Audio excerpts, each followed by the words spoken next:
भारत में ज्ञान एवं अनुभव के आधार पर ग्रामीण विकास के दृष्टिकोण में परिवर्तन तथा उच्चतर शिक्षण संस्थानों को गांवों से जोड़ने के लिए उन्नत भारत अभियान योजना की शुरुआत की गई। इस योजना का मूल उद्देश्य तकनीकी संस्थाओं का ज्ञान, स्वैच्छिक संगठनों का अनुभव, सरकार के संसाधन, इन सभी को मिलाकर गांवों के विकास के लिए कार्य करना है।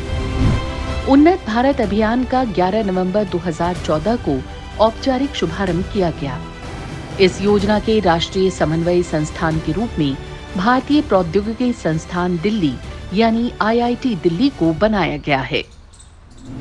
इस अभियान के अंतर्गत 5 विषय सतत कृषि प्रणाली, जल संसाधन प्रबंधन, कारीगर, उद्योग एवं आजीविका, बुनियादी सुविधाएं एवं ग्रामीण ऊर्जा प्रणाली के माध्यम से गांवों को शिक्षित, सक्षम, स्वच्छ, आत्मनिर्भर और संपन्न भारत बनाने का संकल्प लिया गया है। इस अभियान का मूल स्वभाव जन सहभागिता, अभिसरण और ज्ञान का आदान प्रदान है। इस कार्यक्रम का राष्ट्रीय समन्वय IIT दिल्ली के ग्रामीण विकास और प्रौद्योगिकी केंद्र के प्रोफेसर वीरेंद्र कुमार विजय को बनाया गया है। उन्नत भारत अभियान देश का एक ऐसा कार्यक्रम है जिसमें कि शिक्षा मंत्रालय के माध्यम से हम हमारे एकेडमिक क्यूरिकुलम को और रिसर्च को किस तरह से अच्छा बना सकते हैं ताकि जो विद्यार्थी कॉलेजेस में पढ़ के निकलते उनमें विद्वता भी आए, उनमें ज्ञान भी आए, कौशल भी आए और साथ में अपनी ज़िंदगी जीवन यापन करने के लिए जो गुण होने चाहिए वो निकल के आए। इसी के माध्यम से हम गाँव में किस तरह से गाँव वालों की मदद कर सकते हैं उस पर काम कर रहे हैं। इसमें उच्च शिक्षण संस्थानों के छात्रों व विभिन्न विभागों को ग्रामीण जीवन की वास्तविकताओं से परिचय कराना ताकि सभी आत्मनिर्भर एवं उन्नत गांव बनाने में अपना योगदान दे सकें। पूरे देश के जो कॉलेजेस हैं वो अपने आसपास के 5 गांव को साथ में मिलकर काम करें और उन गांवों में इतना विकास हो कि वहाँ की जो आम लोगों की आमदनी है वो बढ़े और उनको गांव छोड़ के कहीं कस्बे में या शहर में जाने की ज़रूरत नहीं पड़े। आने वाले समय में पूरे देश में आप देखिएगा कि अगले 10 साल में उन्नत भारत अभियान हर गांव किसी न किसी कॉलेज से ज़रूर जुड़ेगा और जो कॉलेज के विद्यार्थी हैं वो एक गांव में जो ट्रेडिशनल विजडम लोगों में है, किसानों में है, कारीगरों में, उनसे सीखेंगे और जो नई टेक्नोलॉजी उन्होंने सीखी है उसको गांव में वो लगाएंगे ताकि गांव वालों को भी फ़ायदा हो, हमारे विद्यार्थियों को भी फ़ायदा हो और जो हमारी नई शिक्षा नीति है उसके माध्यम से पूरे देश में सबको फ़ायदा मिले। इस योजना के विशेष पहलू हैं मानव विकास, आर्थिक, सामाजिक और सामुदायिक विकास। ट्रेडिशनल विजडम गांव वालों में है, जो कारीगरों में, जो हमारे किसानों में, जो पीढ़ी दर पीढ़ी जो नॉलेज आती है उसको समझेंगे और जो नई मॉडर्न टेक्नोलॉजी वो अपनी एजुकेशन में समझ रहे हैं उसको गांव में ले जाने की कोशिश करेंगे।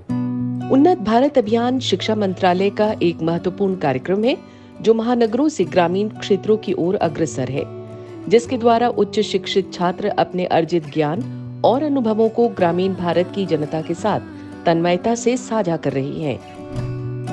संरचनात्मक नेटवर्क। इस महत्वाकांक्षी कार्यक्रम को देश भर में लागू करने के लिए 45 क्षेत्रीय संस्थान, 13 विषय विशेष समूह हैं, जिन पर योजना बनाने, उन्हें अमल में लाने और उनके निरीक्षण का उत्तरदायित्व है।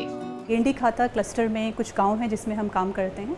हमारे बच्चे IIT से वहाँ गए थे, टिस के बच्चे भी आए थे हमारे साथ, कोलैबोरेटिव काफ़ी बड़ा ग्रुप था स्टूडेंट्स का जो वहाँ पे गया और फील्ड से कुछ फाइंडिंग्स लेकर आए वो लोग कि किस तरीके के हम इंटरवेंशन कर सकते हैं जिससे कि गांव के किसानों की आमदनी बढ़े, लोगों का स्वास्थ्य अच्छा हो सके, primarily women and children. Mahatma Gandhi ने हिंद स्वराज में बताया है कि कैसे केंद्रीकृत प्रौद्योगिकियों एवं शहरीकरण पर आधारित पश्चिमी देशों की नकल से लगातार सामाजिक असमानता बढ़ रही है, जिससे पर्यावरणीय और पारिस्थितिकीय असंतुलन में बढ़ोतरी हो रही है। इसके समाधान के लिए आज ग्रामीण गणतंत्र पर आधारित गांधीवादी मूल्यों का अनुसरण करते हुए आज जरूरत इस बात की है कि स्थानीय संसाधनों, विकेंद्रीकृत और पर्यावरण के अनुकूल तकनीकों का उपयोग ऐसे हो जिससे कि मूलभूत आवश्यकताओं की पूर्ति स्थानीय स्तर पर ही संपन्न हो जाए। इसे जमीन पर प्रोफेसर विवेक कुमार के नेतृत्व में उत्तराखंड के हरिद्वार जनपद में सुरभि फाउंडेशन द्वारा गेंडी खाता संकुल के 5 गांवों गेंडी खाता, नौरंगाबाद, लहाड़पुर, पिल्ली पड़ाव एवं लालढांग में सहभागिता के साथ इस योजना को उतारा गया है। जब हम लोग कम्युनिटी के बीच में गए तो हम लोगों ने उनको ये नहीं कहा कि हम आपके लिए कोई सॉल्यूशंस लेकर आए हैं, आपके लिए कोई टेक्नोलॉजी लेकर आए हैं। पहला जो हमारा प्रयास था वो इमर्शन का था, जिसमें आईआईटी दिल्ली के कुछ छात्र थे, आईआईटी दिल्ली में उन्नत भारत अभियान के स्टाफ मेंबर्स थे और एसपीए को हमने साथ में लिया और वहाँ हमने काफ़ी समय बिताया और लोगों के साथ एक रैपिड डेवलपमेंट का एक एक्सरसाइज पूरी की और उसके बाद इंटरवेंशंस आइडेंटिफाई किए। उसके बाद भी जब हमने इंटरवेंशंस में जब काम करना प्रारंभ किया तो हम टेक्नोलॉजी न्यूट्रल एक तरह से रहे, और चाहे वहाँ पर हमने ये जो चूल्हे वाला हमारा जो प्रयोग रहा या जो मशरूम में हमारा जो प्रयोग रहा, उसमें हम इनोवेट करते रहे।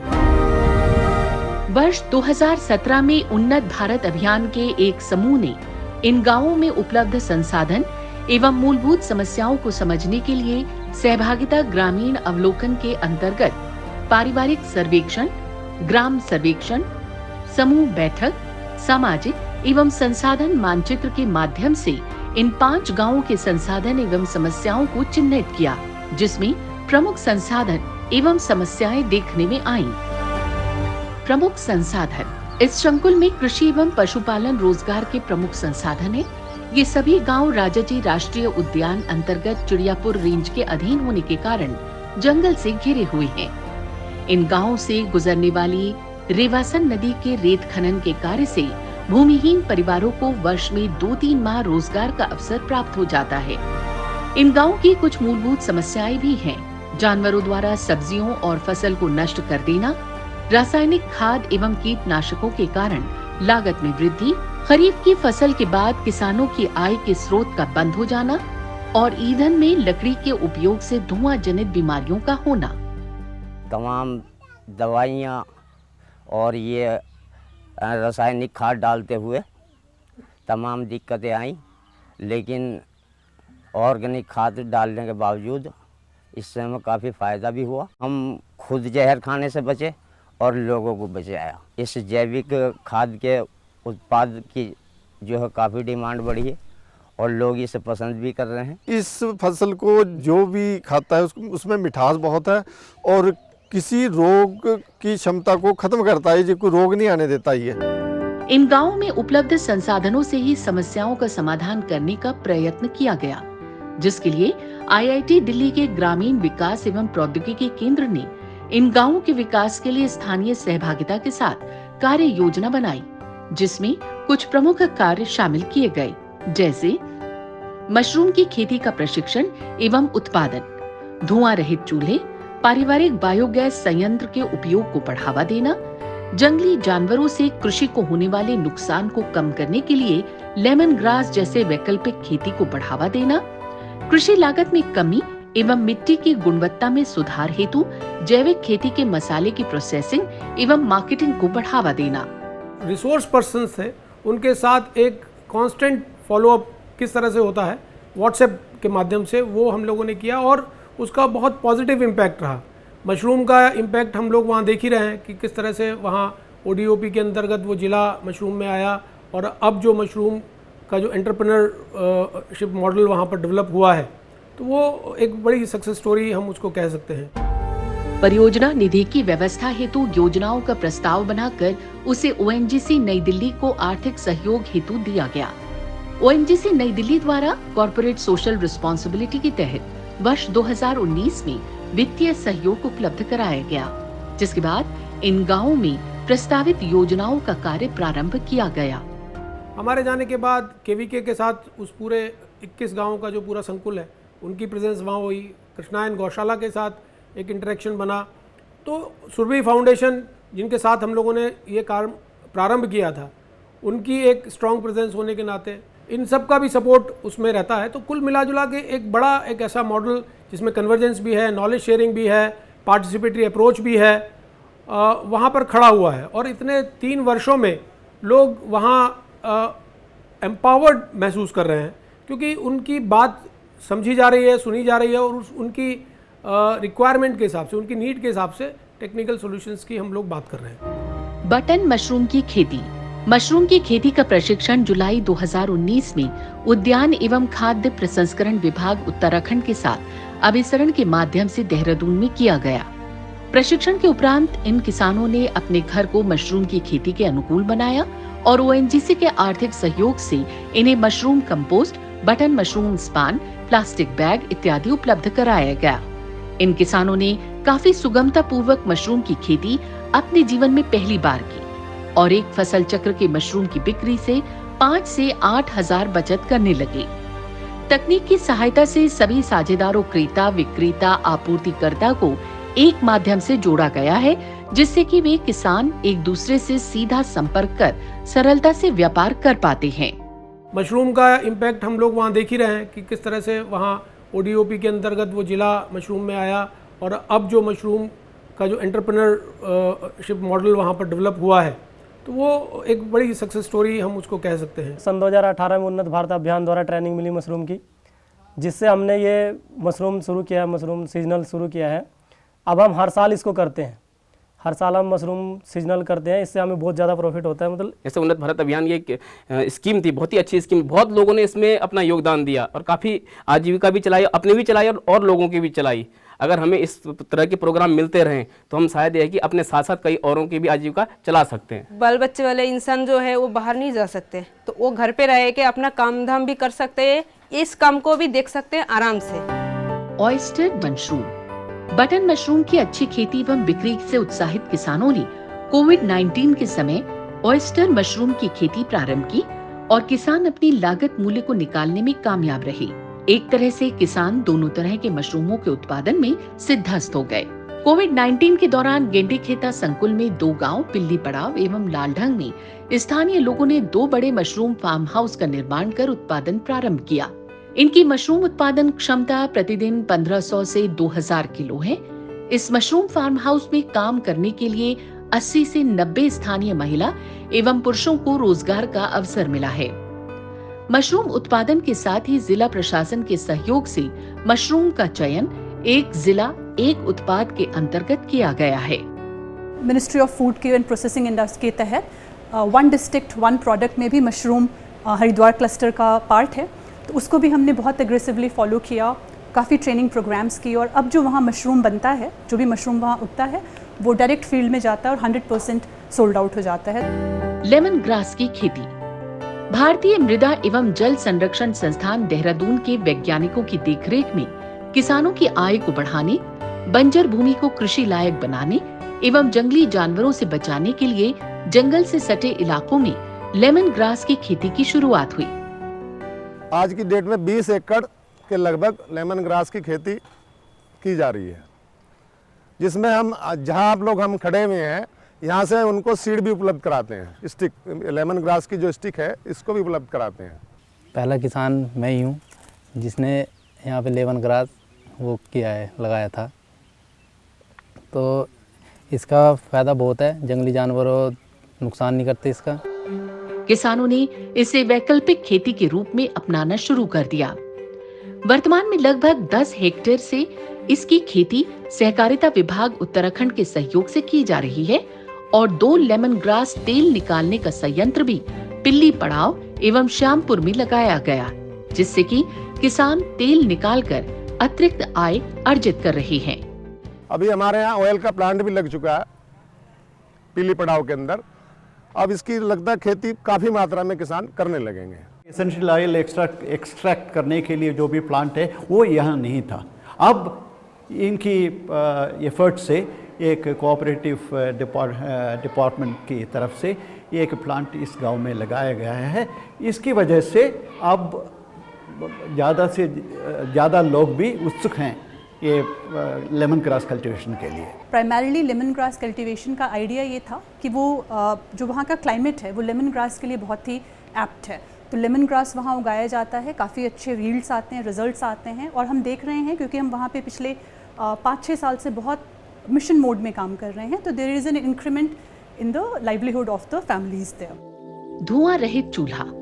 वर्तमान में भारत अपनी परंपरागत ईंधन इस्तेमाल में भी आमूलचूल परिवर्तन कर रहा है, जिसमें से प्रमुख है लकड़ी से जलने वाला चूल्हा। तो जो खाना बनाते हैं, जो चूल्हे वहाँ पे यूज़ हो रहे हैं, क्योंकि वो जो कम्युनिटी है जिनके साथ हम काम कर रहे हैं वो विस्थापित कम्युनिटीज़ हैं, तो उनकी इनकम लिमिटेड है। वो जंगलों से लकड़ी कलेक्ट करते हैं और उस पर खाना बनाते हैं। तो क्योंकि वही उनका मीन है खाना बनाने का, वो प्रेफर भी करते हैं, तो हमने एक इंटरवेंशन किया। हमने सोचा क्या हम उनके चूल्हों को उन्नत कर सकते हैं। तो उस पर वो क्वेश्चन हम वापस फील्ड से लेकर आए अपनी लैब्स में। हमने एक चूल्हा डेवलप किया और उससे हम फील्ड में लेके गए। हमने टेस्ट किया, उनके फीडबैक कलेक्ट किए और हमने रेट्रोफिट किए, उन डिज़ाइंस को इम्प्रूव किया और फिर इंक्लूडिंग ऑल देयर कमेंट्स जो हमने नया डिज़ाइन बनाया वो हम फील्ड में लेके गए। IIT दिल्ली के ग्रामीण विकास प्रौद्योगिकी केंद्र ने धुआं रहित चूल्हा विकसित किया है। ये एक TEG कुक स्टोव है। इसमें हम लोग क्या करते हैं, जो थर्मो इलेक्ट्रिक जनरेटर यूज़ करते हैं, तो उससे क्या होता है, हीट जब प्रोड्यूस होता है, हीट से इलेक्ट्रिसिटी जनरेट होता है और इलेक्ट्रिसिटी जनरेशन से हम लोग लाइट जला सकते हैं, पंखा चला सकते हैं। और इसमें भी पंखा भी है एक, तो उससे फोर्स ड्राफ्ट होता है ताकि वो मतलब धुआं कम करता है, स्मोकलेस होता है ये चूल्हा। और इसमें खाना जल्दी बनता है और लकड़ी भी कम यूज़ होता है। ये बेनिफिट है इसका। तो इससे पर्यावरण के लिए अच्छा होता है स्मोक। दूसरा जो ट्रेडिशनल कुक स्टोव है उससे ऑलमोस्ट 30% कम लकड़ी यूज़ होता है इसमें। पीछे एक टेक्नोलॉजी लगाया हुआ है TEG। इसकी वजह से जो आपका चूल्हे के अंदर जो गर्म हो जाता है उससे वो इलेक्ट्रिसिटी प्रोड्यूस होता है। सो जो करंट होता है उससे और जो पंखा पीछे है चूल्हे के पीछे, उससे और फास्ट वो खाना बना सकते हैं। इन गांव के कई घरों में ऐसे चूल्हों को वितरित किया गया जिससे धुआं बहुत कम निकलता है और महिलाओं की रुचि इसमें उत्पन्न हुई है। हम चूल्हे को 3 साल से इस्तेमाल करते हैं, धुआं नहीं होता है, बढ़िया खाना बनता है। भाई जो चूल्हा दिए हैं ना, इसमें लकड़ी जलाते हैं, खाना बनाते हैं, धुआं नहीं होता है, सब चीज़ बन जाता है खाना इसमें हमारा। उन्नत भारत अभियान ने सुरभि फाउंडेशन और स्थानीय लोगों के सहयोग से इन गांवों को कार्बन मुक्त बनाने का लक्ष्य रखा है। इससे प्राकृतिक संसाधनों का समुचित उपयोग भी होगा और लोगों के पैसे भी बचेंगे। इससे हमारे जंगलों में जो लकड़ी और कटान ज़्यादा होता था, पर्यावरण को नुकसान पहुंचता था, वो कम हो गया। और इससे आँखों की जो महिलाओं में बीमारी अक्सर होती थी, फेफड़ों की बीमारी होती, खांसी की बीमारी होती थी, वो अब नहीं होती। बायोगैस ग्रामीण क्षेत्रों में खेती के बहुत सारे अवशेष प्रचुर मात्रा में उपलब्ध हैं, जिसे आसानी से बायोगैस में बदला जा सकता है। बायोगैस प्लांट हमने लगाया था कि उसकी जो खाद है वो गांव में काम आए, और जो उज्ज्वला स्कीम में LPG की उनको 2000 रुपये महीने खर्च करने पड़ते थे, वो नहीं करना पड़ता। इस तरह से गांव में एक जो खुशहाली आ रही है, गांव में जो लाइवलीहुड क्रिएट हुआ है, उन्नत भारत अभियान का उसमें बहुत महत्वपूर्ण योगदान रहा है। अगर ये गैस प्रचुर मात्रा में उपलब्ध होती है तो इसे बायो CNG के रूप में गाड़ियों में चलाने के लिए प्रयोग में लाया जा सकता है। बायोगैस किस तरह से वाहनों में भर के हम पेट्रोल को, डीजल को रिप्लेस कर सकें, इस पे काम कर रहे हैं। मेरी गाड़ी पिछले 11 साल से बायोगैस में चल रही है, लगभग 1 लाख किलोमीटर से ज़्यादा वो चल चुकी है। उसमें जो पॉल्यूशन है वो कम है। गांव में उपलब्ध कचरे को आसानी से ऊर्जा में परिवर्तित करके आत्मनिर्भर भारत में प्रमुख योगदान दिया जा सकता है। इन गांवों में उन्नत भारत अभियान के शुरू होने के बाद से सरकार के विभिन्न विभागों की गतिविधियां भी बढ़ी हैं, जैसे प्रधानमंत्री ग्राम सड़क योजना से नौरंगाबाद गांव की कच्ची सड़क का पक्कीकरण का कार्य, पंडित दीनदयाल उपाध्याय ग्रामीण संकुल परियोजना का कार्यान्वयन विज्ञान एवं प्रौद्योगिकी परिषद उत्तराखंड ने किया है। ICAR के सहयोग से उन्नत किस्म के बीज वितरण, खीरा, गोभी, भिंडी, मूंग दाल, आलू, नींबू, सहजन जैसे पौधों का वितरण, कृष्णायन गौशाला के माध्यम से जैविक खेती को प्रोत्साहन, उत्तराखंड सरकार के बागवानी एवं खाद्य प्रसंस्करण विभाग से मधुमक्खी पालन, हल्दी जैसे कई मसालों की खेती, कृषि विज्ञान केंद्र हरिद्वार सोशल मीडिया ग्रुप के माध्यम से किसानों को खेती, पशुपालन, मौसम संबंधी जानकारी उपलब्ध कराना, सरकारी स्कूल में छात्र छात्राओं के साथ शैक्षणिक संवाद किसानों के साथ सरकार द्वारा चलाई जा रही कल्याणकारी योजनाओं जैसे कृषि बीमा योजना, स्वच्छ भारत मिशन से निर्मित शौचालयों के उपयोग को बढ़ावा देना, साफ गर्म पानी पीने को प्राथमिकता देना, एकल प्रयोग में आने वाले प्लास्टिक का उपयोग नहीं करना, जल एवं मृदा संरक्षण विषयों पर संवाद, हैंडपंप के पानी का परीक्षण इत्यादि कार्य उन्नत भारत अभियान की टीम ने किया है, जिसके अच्छे परिणाम इन सभी गांवों में देखे जा सकते हैं। उन्नत भारत अभियान के तहत स्थानीय स्तर पर उपलब्ध संसाधन के अनुरूप तकनीकों का भारत के गांव-गांव में प्रचार प्रसार किया जा रहा है। इस अभियान में भारत के बहुत सारे गांव अपनी महत्वपूर्ण भूमिका निभा रहे हैं। घरेलू बायोगैस संयंत्र स्थापित करने हेतु लोगों की तकनीकी रूप से मदद की जा रही है तथा उन्हें सरकारी योजनाओं के लाभ से भी अवगत कराया जा रहा है। इस तरह उन्नत भारत अभियान के तहत भारत सरकार IIT जैसे उच्च शिक्षण संस्थाओं की शोध और उपलब्धियों को ग्रामीण क्षेत्रों में पहुंचाने को उद्यत है, जो न केवल इन संस्थाओं के होने के उद्देश्य को पूरा करेगा, बल्कि गांवों का देश कहा जाने वाला भारत आर्थिक और तकनीकी रूप से भी आत्मनिर्भर और सक्षम हो सकेगा और भारत वैश्विक रूप से अग्रणी पंक्ति में अपनी परंपरा और तकनीक के साथ खड़ा होगा।